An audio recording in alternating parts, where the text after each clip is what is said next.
Next ನಾನು trim ಮಾಡುವಾಗ ಕೂಡ ನಿಮಗೆ ತೋರಿಸ್ತೇನೆ ಯಾವ ರೀತಿಯಾಗಿ ಟ್ರಿಮ್ ಮಾಡ್ಬೋದು ಅಂತ ಹೇಳಿಕೊಂಡು. ಬಟ್ ಈಗ ನಾವು ಈ ರೀತಿ ಸಾಂಬಾರೆಲ್ಲ ಮಾಡೋದಾದರೆ ಇದರಲ್ಲಿ ಮಾಡ್ತೀವಿ ನೋಡಿ. ಇಷ್ಟು ಸಣ್ಣ ಕಟ್ಟಿಗೆ ಇದ್ದರೆ ಸಾಕು, ಒಂದು 20 ಪೀಸಲ್ಲಿ ನಮಗೆ ಒಂದು ಅನ್ನ ಬೇಯ್ತದೆ. ಕಂಪ್ಲೀಟ್ ಎಲ್ಲೋ ಆಗಿಲ್ಲ ಗಿಡ, ಕೆಲವು ಗಿಡಗಳು ಕಾಣ್ತಾ ಇರ್ಬೋದು ನಿಮಗೆ ಹಸಿರಾಗಿದೆ. Welcome back to the brighting life YouTube channel. ಹೇಗಿದ್ದೀರಿ ಎಲ್ಲ? I hope all are good and well. ತುಂಬ ದಿವಸಗಳ ನಂತರ ವಿಡಿಯೋ ಮಾಡ್ತಾ ಇದ್ದೇನೆ ನೋಡಿ ಯಾವ ರೀತಿಯಾಗಿದೆ. ಇದು ನನ್ನ ಟೆರಿಸ್ ಮೇಲೆ ಇರುವಂತಹ ಮಲ್ಲಿಗೆ ಗಿಡಗಳನ್ನು ನೋಡ್ಬೋದು ನೀವು. ಮಳೆಯ ನಂತರ ಅಂದರೆ ಕಂಪ್ಲೀಟಾಗಿ ಮಳೆ ಹೋಗಿಲ್ಲ, ಆದರೂ ಈ ಮಳೆಯಿಂದ ಗಿಡಗಳು ಸ್ವಲ್ಪ ಬದಲಾವಣೆ ಕಾಣ್ತಾ ಇರ್ಬೋದು ನಿಮಗೆ. ಮಳೆಯಿಂದ ಹೆಚ್ಚಾಗಿ ಏನು ಪ್ರಾಬ್ಲಮ್ ಆಗ್ತದೆ ಅಂತ ನಾನು ಮೊದಲೇ ಹೇಳಿದ್ದೆ. ಆಲ್ಮೋಸ್ಟ್ ಆಗಿ ಈ ರೀತಿಯಲ್ಲಿ ಇದೆ ನೋಡಿ. ಆದರೂ ತುಂಬ ಹಾಳಾಗಿದೆ ಅಂತ ಹೇಳಲಿಕ್ಕೆ ಆಗಲ್ಲ. ಅಂದರೆ ಕೆಲವೊಂದು ಗಿಡಗಳು ಹಾಳಾಗಿದೆ ನೋಡಿ. ಈ ಲೈನಲ್ಲಿರುವಂತಹ 3 ಗಿಡ ನೋಡಿ ಹಾಳಾಗಿ ಹೋಗಿದೆ. ಆದರೆ ಉಳಿದ ಗಿಡಗಳು ಚೆನ್ನಾಗಿದೆ. ಆದರೆ ತುಂಬ ಚೆನ್ನಾಗಿದೆ ಅಂತ ಹೇಳಲ್ಲ, ಬಟ್ ಚೆನ್ನಾಗಿದೆ ನೋಡಿ. ಈ ಗಿಡಗಳು ನೋಡಿ, ಇದರಲ್ಲಿ ಎಲ್ಲ ತುಂಬ ಹೂವು ಆಗ್ತಾ ಇದೆ. ಈಗ ನನಗೆ ದಿವಸಕ್ಕೆ 1 ಅಟ್ಟಿ ಅಂತೂ ನನಗೆ ಈಗ ಕಂಟಿನ್ಯೂಸ್ ಆಗಿ ಸಿಗ್ತಾ ಇದೆ. ಈಗ ಮಲ್ಲಿಗೆ ರೇಟು ಕೂಡ ಸ್ವಲ್ಪ ಇದೆ. ಆದರೆ ಈ ಸಂದರ್ಭದಲ್ಲಿ ನಮಗೆ ಇಷ್ಟಾದರೂ ಸಿಕ್ಕಿ ತುಂಬ ಖುಷಿ ಆಗ್ತದೆ. ಗೊಬ್ಬರ ಕೊಟ್ಟರೆ ಇನ್ನೂ ಗಿಡ ಒಳ್ಳೆ ರೀತಿಯಲ್ಲಿ ಚಿಗುರಿ ಬರ್ತದೆ. ಇದು ನಾನು 1 ತಿಂಗಳು ಜಾಸ್ತಿ ಆಯಿತು. ಈಗ ನಾನು ನಿಮಗೆ ಲಾಸ್ಟ್ ವಿಡಿಯೋ ಮಾಡಿದ್ದೆ ಯಾವಾಗ ಗೊಬ್ಬರ ಹಾಕಿದ್ದೆ ಅಂತ. ಆ ಟೈಮಲ್ಲಿ ಹಾಕಿದ್ದು. ಆಮೇಲೆ ನಾನು ಗಿಡಕ್ಕೆ ಏನು ಕೂಡ ಹಾಕಿಲ್ಲ. ಆಮೇಲೆ ನಾನು ವಿಡಿಯೋ ಕೂಡ ಮಾಡಲಿಲ್ಲ. ಯಾವಾಗಲೂ ನಾನು ವಿಡಿಯೋ ಮಾಡಿ ಹಾಕು ಅಂತ ಹೇಳಿದರೆ ನಾನು ಮಲ್ಲಿಗೆ ವಿಷಯವಾಗಿ ಹಾಕಬೇಕಾಗ್ತದೆ. ನನಗೆ ಅಷ್ಟೊಂದು ಕಂಟೆಂಟ್ ಕೂಡ ಸಿಕ್ಕಿಲ್ಲ. ನೀವು ಏನಾದರೂ ನಿಮಗೆ ಡೌಟ್ಸ್ ಇದ್ದಾಗ ಕೇಳಿದರೆ ಅದರ ಮೇಲೆ ವಿಡಿಯೋ ತೆಗೆದು ಹಾಕ್ಬೋದು. ಆದ ಕಾರಣ ತುಂಬಾ ದಿವಸ ಆಯಿತು ನಾನು ವಿಡಿಯೋವನ್ನು ಮಾಡದೆ. ಇವತ್ತು ಮಾಡ್ತಾ ಇದ್ದೇನೆ ನೋಡಿ. ಇಷ್ಟು ದಿವಸಗಳ ನಂತರ ಈ ಟೆರೆಸ್ ಮೇಲೆ ಇರುವಂತಹ ಗಿಡಗಳನ್ನು ನೀವು ನೋಡ್ತಾ ಇರ್ಬೋದು. ಈ ರೀತಿಯಾಗಿ ಇವೆ. ಕೆಲವೊಂದು ಗಿಡಗಳು ಹಾಳಾಗಿದೆ, ಕೆಲವೊಂದು ಗಿಡಗಳು ಚೆನ್ನಾಗಿವೆ. ಆದರೆ ಮಿಡ್ಲಲ್ಲಿ ನಾನು ಸ್ವಲ್ಪ ಗೊಬ್ಬರ, ಮಿಡ್ಲಲ್ಲಿ ಅಂದರೆ ಲಾಸ್ಟ್ ಟೈಮ್ ಗೊಬ್ಬರ ಹಾಕಿದ್ದೇವೆ ನೋಡಿ ಅಷ್ಟೇ. ಮತ್ತೆ ನಾನು ಹಾಕಲಿಕ್ಕೆ ಹೋಗಿಲ್ಲ. ಇನ್ನೂ ಗೊಬ್ಬರ ಹಾಕಿದರೆ ಚೆನ್ನಾಗಿ ಬರ್ತದೆ. ಮತ್ತು ಅದರೊಟ್ಟಿಗೆ ನಾನು ಏನೆಲ್ಲ ಹಾಕ್ತೇನೆ ಎಂಬುದನ್ನು ನೆಕ್ಸ್ಟ್ ವೀಡಿಯೋದಲ್ಲಿ ನಾನು ನಿಮಗೆ ಅಪ್ಲೋಡ್ ಮಾಡ್ತೇನೆ. ಅಂದರೆ ಕಂಟಿನ್ಯೂಸ್ ಮಳೆ ಇದ್ದ ಕಾರಣ ನಮಗೆ ಗೊಬ್ಬರ ಹಾಕಲಿಕ್ಕೆ ಕೂಡ ನನಗೆ ಧೈರ್ಯ ಬರಲಿಲ್ಲ. ಆದ ಕಾರಣ ಗೊಬ್ಬರ ಕೂಡ ಕೊಡಲಿಲ್ಲ. ಅದರೊಟ್ಟಿಗೆ ನಾನು ಸ್ಪ್ರೇ ಕೂಡ ಹಾಕಿಲ್ಲ. ನಾನು ಮಾಡಿದೆ ಅಂತ ನೀವು ಹಾಗೆ ಮಾಡಬೇಡಿ. ಬಿಸಿಲು ಬಂದಾಗ ಸ್ಪ್ರೇ ಕೊಡಿ. ನನಗೆ ಸ್ವಲ್ಪ ಹೆಲ್ತ್ ಇಶ್ಯೂಸ್ ಕೂಡ ಇತ್ತು. ಸೊ ಆ ಒಂದು ರೀಸನಿಂದ ನಾನು ಸ್ಪ್ರೇಯನ್ನು ಕೂಡ ಹಾಕಲಿಕ್ಕೆ ನನಗೆ ಆಗಿಲ್ಲ. ಆದರೂ ನನ್ನ ಗಿಡ ಈ ರೀತಿಯಾಗಿ ಇವೆ. ಯಾಕೆಂದರೆ ನಾನು ಇದರ ಆರೈಕೆ ಚೆನ್ನಾಗಿಯೇ ಮಾಡ್ತಾಯಿದ್ದೆ. ಆದ ಕಾರಣ ನನಗೆ ದೇವರ ದಯದಲ್ಲಿ ಇಷ್ಟರ ಮಟ್ಟಿಗೆ ನನ್ನ ಗಿಡ ಇದೆ. ಆದರೆ ನಾನು ನನ್ನ ಎದುರುಗಡೆ ತೋಟದಲ್ಲಿ ಹಾಕಿದ್ದೆ ಆ ಗಿಡ ಸ್ವಲ್ಪ ಹಾಳಾಗ್ತಾ ಬಂದಿದೆ. ಯಾಕೆಂದರೆ ಅದಕ್ಕೆ ನನಗೆ ಲಾಸ್ಟ್ ಟೈಮ್ ಕೂಡ ಗೊಬ್ಬರ ಹಾಕಲಿಕ್ಕೆ ಆಗಲಿಲ್ಲ. ಆದ್ದರಿಂದ ಈಗ ಮಳೆ ಕಡಿಮೆ ಬರ್ತಾ ಇದೆ. ಮಳೆ ಕಡಿಮೆ ಆದ ತಕ್ಷಣ ಒಂದು 2-3 ದಿವಸ ನಾನು ವೆಯ್ಟ್ ಮಾಡ್ತೇನೆ. ಆ ನಂತರ ಕಡಿಮೆ ಆಯಿತು ಅಂತ ನನಗೆ ಕನ್ಫರ್ಮ್ ಆದಮೇಲೆ ನಾನು ಶೋರ್ ಆಗಿ ಅದಕ್ಕೆ ಗೊಬ್ಬರ ಹಾಕ್ತೇನೆ.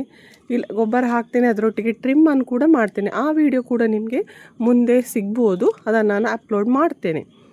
ಮತ್ತು ಏನಾದರೂ ನಿಮಗೆ ಡೌಟ್ಸ್ ಇದೆ, ನಿಮ್ಮ ಮಳೆಗಾಲದಲ್ಲಿ ಯಾವ ರೀತಿಯಾಗಿದೆ, ನಿಮ್ಮ ಗಿಡ ಹೇಗಿದೆ, ಅದರ ಕಂಡೀಷನ್ ಹೇಗಿದೆ, ಮತ್ತು ಏನಾದರೂ ಡೌಟ್ಸ್ ಇದ್ದರೆ ನೀವು ಕಮೆಂಟಲ್ಲಿ ಕೇಳಿ, ನಾನು ಅದಕ್ಕೆ ಆನ್ಸರನ್ನು ಮಾಡ್ತೇನೆ.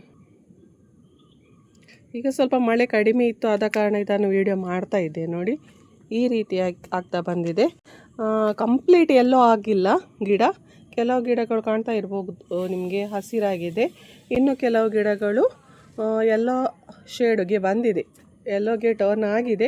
ಹಾಗಂತ ಹೇಳಿ ಆ ಗಿಡವನ್ನು ಏನು ಹಾಳಾಗಿದೆ ಅಂತ ಕಂಪ್ಲೀಟ್ ಹಾಳಾಗಿದೆ ಅಂತ ಹೇಳಲಿಕ್ಕೆ ಸಾಧ್ಯ ಇಲ್ಲ.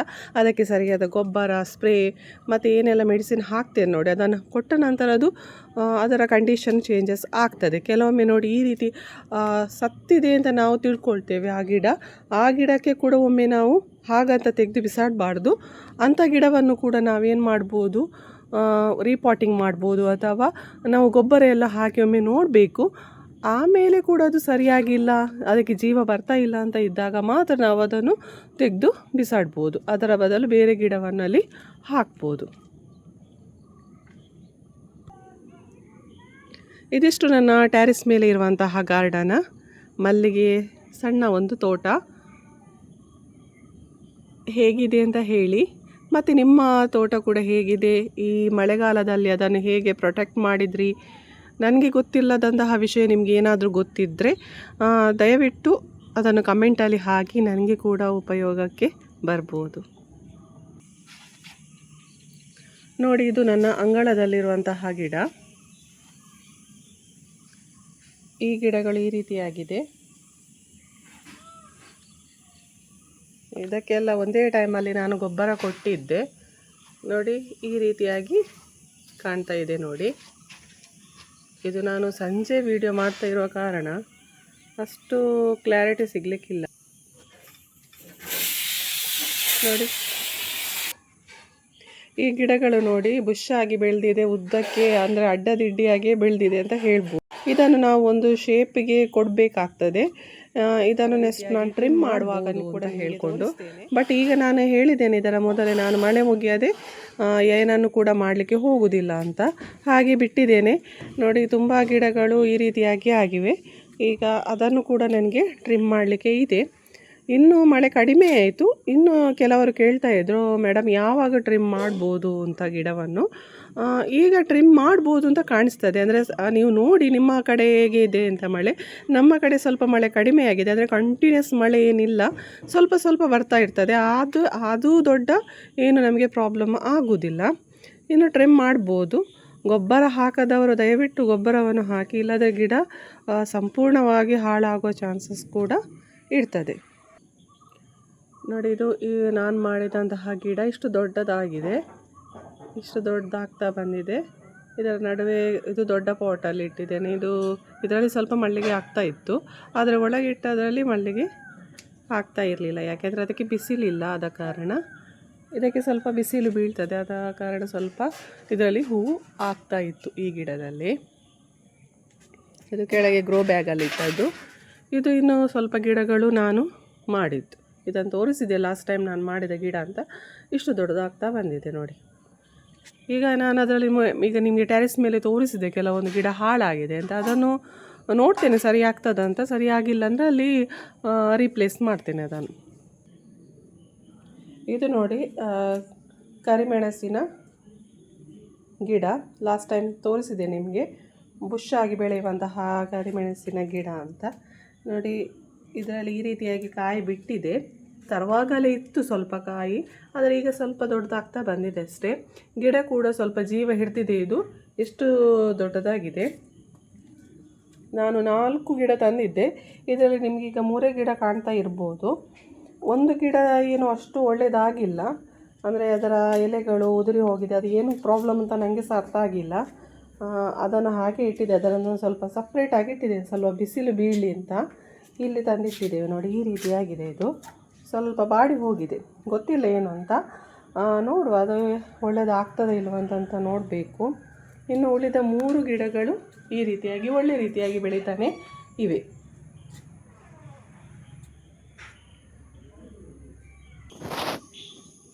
ನೋಡಿ, ಈ ರೀತಿಯಾಗಿ ಗಿಡ ಬೆಳೆದಿದೆ. ಆದರೆ ಇಲ್ಲಿ ನೋಡಿ, ಈ ಪಾಟಲ್ಲಿರುವಂತಹ ಗಿಡ ದೊಡ್ಡ ಗಿಡ ನೋಡಿ. ಇದಕ್ಕೋಸ್ಕರ ನಾನು ಸೇವ್ ಆಗಲಿ ಅಂತಲೇ ನಾನೇನು ಮಾಡಿದೆ ಅಂದರೆ, ಈ ರೀತಿಯಾಗಿ ಶೀಟಿನ ಅಡಿಯಲ್ಲಿ ಕೆಲವೊಂದು ಗಿಡಗಳನ್ನು ಈ ರೀತಿಯಾಗಿ ಇಟ್ಟಿದ್ದೇನೆ ನೋಡಿ. ಆ ಗಿಡಗಳೇನು ನನಗೆ ಸ್ವಲ್ಪ ದೊಡ್ಡದಿದೆ ನೋಡಿ. ಅದು ಒಳ್ಳೆಯದಾಗೇ ಇದೆ, ಅಂದರೆ ಏನು ಅಷ್ಟೊಂದು ಹಾಳಾಗಲಿಲ್ಲ. ಆದರೆ ಈ ಗಿಡ ನೋಡಿ, ಅದರೊಟ್ಟಿಗೆ ಇದ್ದಂತಹ ಗಿಡ ಇದು ಆಲ್ಮೋಸ್ಟ್ ಒಂದು 50% ಹಾಳಾಗಿದೆ ಈ ಗಿಡ. ಗೊತ್ತಾಗ್ಬೋದು ನಿಮಗೆ ಡಿಫರೆನ್ಸ್. ಆ ರೀಸನ್ಗೋಸ್ಕರ ನಾನು ಅದು ಶೀಟ್ ಅಂಡರಲ್ಲಿ ಇಟ್ಟದ್ದು. ಹಾಗಂತ ಹೇಳಿದ್ದು ಕಂಪ್ಲೀಟ್ ಹೋಗಿಲ್ಲ ನೋಡಿ. ಈ ರೀತಿ ಆದಾಗ ಇದನ್ನು ನಾವು ಇಲ್ಲಿಂದಲೇ ಕಟ್ ಮಾಡಿ ತೆಗಿಬೇಕು. ನಾನು ಹೇಳಿದೆ ಅಲ್ವಾ, ನಾನು ಸ್ವಲ್ಪ ಈಚೆ ಬರಲೇ ಇಲ್ಲ, ಯಾಕೆಂದರೆ ಸ್ವಲ್ಪ ಹೆಲ್ತ್ ಇಶ್ಯೂಸ್ ಇತ್ತು ನನಗೆ. ಹಾಗೆ ನನ್ನ ಗಿಡ ಕೂಡ ಈ ರೀತಿಯಾಗಿದೆ. ನೋಡುವಾಗ ಬೇಸರ ಆಗ್ತದೆ. ಇನ್ನು ಇದನ್ನು ಸರಿ ಮಾಡೋದು ನೋಡಬೇಕು, ಎಷ್ಟು ಸರಿ ಆಗ್ತದೆ ಅಷ್ಟು ನಾನು ಪ್ರಯತ್ನ ಪಟ್ಟು ಇದನ್ನು ಸರಿ ಮಾಡಿಸ್ತೇನೆ. ನೋಡಿ ಈ ರೀತಿಯಾಗಿ ಒಣಗಿದ ಗೆಲ್ಲುಗಳನ್ನು ನಾವು ತೆಗೆದು ಈ ರೀತಿಯಾಗಿ ಬಿಸಾಡಬೇಕು. ಅಲ್ಲೇ ಕಟ್ ಮಾಡಿ ತೆಗೆದ್ರೆ ನೋಡಿ ಈ ರೀತಿಯಾಗಿ ಚಿಗುರು ಕಾಣ್ತಾ ಇದೆಯಲ್ಲ, ಈ ಚಿಗುರುಗಳು ಈ ರೀತಿಯಾಗಿ ಚಿಗುರ್ಲಿಕ್ಕೆ ಸ್ಟಾರ್ಟ್ ಆಗ್ತದೆ. ಚಿಗುರು ಅಲ್ಲಿ ಕಂಡ್ರೆ ನೀವು ಕಟ್ ಮಾಡಬೇಡಿ, ಎಲ್ಲಿ ಚಿಗುರು ಇಲ್ಲ, ಎಲ್ಲಿ ಒಣಗಿ ಹೋಗಿದೆ ಅದನ್ನು ನೋಡಿಕೊಂಡು ಕಟ್ ಮಾಡಿ ನಾವು ಅಲ್ಲಿಂದಲೇ ಬಿಸಾಡಬೇಕು. ಮತ್ತು ಈ ಟೈಮಲ್ಲಿ ಕೇಳ್ತಿದ್ರು ಕೆಲವರು ಗಿಡವನ್ನು ಯಾವಾಗ ನೆಡ್ಬೋದು ಅಂತ. ಈ ಟೈಮಲ್ಲಿ ಗಿಡವನ್ನು ನೆಡ್ಬೋದು, ಯಾಕಂದರೆ ಇದಕ್ಕಿಂತ ಮೊದಲು ನಾನು ಕೆಲವೊಂದು ತುಂಬ ಗಿಡಗಳನ್ನು ಮಾಡ್ತಾ ಇದ್ದೆ. ಆದರೆ ಏನೋ ತೇವಾಂಶ ಜಾಸ್ತಿಯಾಗಿ ಏನೋ ಗಿಡಗಳು ಬದುಕ್ತಾ ಇರಲಿಲ್ಲ. ಒಂದು 15 ಗಿಡ ಹಾಕಿದರೆ ಒಂದು 4 ಗಿಡ ಬದುಕ್ತಾ ಇತ್ತು ಅಷ್ಟೇ. ಈಗ ಅದಕ್ಕೋಸ್ಕರ ನಾನು ಮೊನ್ನೆ ಎಲ್ಲ ರಿಟರ್ನ್ ತೆಗೆದು ಹಾಕಿದ್ದೇನೆ. ನೋಡಿ ಈ ರೀತಿಯಾಗಿ ಗಿಡ ಹಾಕಿದ್ದೇನೆ, ಸಣ್ಣ ಸಣ್ಣ ಗ್ರೋ ಬ್ಯಾಗಲ್ಲಿ ಹಾಕಿದ್ದೇನೆ. ನೋಡಿ ಇದು ಒಂದು 4 ದಿವಸ ಆಯಿತು ಅಷ್ಟೇ ಹಾಕಿ. ಇದಿನ್ನು ಎಷ್ಟು ಗಿಡ ಇದರಲ್ಲಿ ಜೀವ ಹಿಡಿತದೆ ಅಂತ ಗೊತ್ತಿಲ್ಲ ನನಗೆ. ಕೆಲವೊಂದು ಗಿಡ ಜೀವ ಹಿಡಿದಿತ್ತು, ಕೆಲವೊಂದು ಗಿಡ ಜೀವ ಇಲ್ಲ, ಎಲ್ಲ ಸತ್ತು ಹೋಗಿತ್ತು.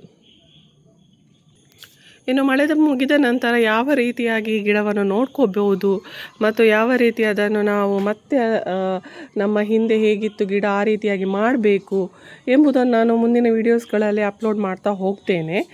ನಿಮಗೆ ಯಾವುದಾದ್ರೂ ವೀಡಿಯೋ ನಾನು ಮಾಡಬೇಕು ಅಂತ ಇದ್ದಲ್ಲಿ ಕಮೆಂಟ್ ಮಾಡಿ, ಅದರಲ್ಲಿ ಖಂಡಿತವಾಗಿಯೂ ಕೂಡ ನಿಮಗೆ ವೀಡಿಯೋವನ್ನು ಅಪ್ಲೋಡ್ ಮಾಡ್ತೇನೆ. ನೋಡಿ ನಮ್ಮದೊಂದು ಸಣ್ಣ ಇದರೊಟ್ಟಿಗೆ ತೋರಿಸ್ತಾ ಇದ್ದೇನೆ, ಸಣ್ಣ ಒಂದು